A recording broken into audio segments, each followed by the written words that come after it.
বিয়ের আশ্বাসে ধর্ষণ, নির্যাতন ও গর্ভপাতের অভিযোগে আলোচিত কন্টেন্ট ক্রিয়েটর আশরাফুল হোসেন আলম ওরফে হিরো আলম সহ 6 জনের বিরুদ্ধে মামলা হয়েছে। মামলার অন্য আসামিরা হলেন হিরো আলমের স্ত্রী জেরিন, মেয়ে আলো বেগম, ব্যক্তিগত সহকারী আলামিন, মালেক ও আহসান হাবিব সেলিম। বিচারক মোহাম্মদ আনারুল হক মামলাটি পুলিশের অপরাধ তদন্ত বিভাগের বগুড়া কার্যালয়ে পাঠিয়েছেন।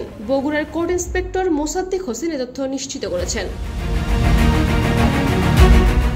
মামলার অভিযোগে বলা হয়, হিরো আলম অভিনয়ের সুযোগ করে দেওয়ার আশ্বাসে বাদীকে আকৃষ্ট করেন। এরপর বিয়ের প্রতিশ্রুতি দিয়ে একাধিকবার ধর্ষণ করেন। এক পর্যায়ে মৌলবি ডেকে এনে বিয়ের রীতিতে কবুল পরিয়ে বিভিন্ন স্থানে বাসা ভাড়া নিয়ে তার সঙ্গে বসবাস শুরু করেন।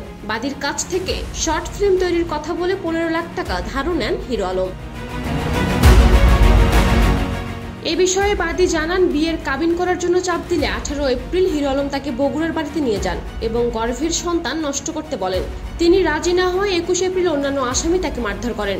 রক্তক্ষরণ শুরু হলে সেদিনই তাকে শহরের একটি ক্লিনিকে ভর্তি করানো হয়। সেখানে তার গর্ভপাত ঘটে। পরে 24 এপ্রিল তাকে শহীদ জিয়াউর রহমান মেডিকেল কলেজ হাসপাতালে ভর্তি করানো হয় এবং 26 এপ্রিল পর্যন্ত তিনি সেখানে চিকিৎসাধীন ছিলেন।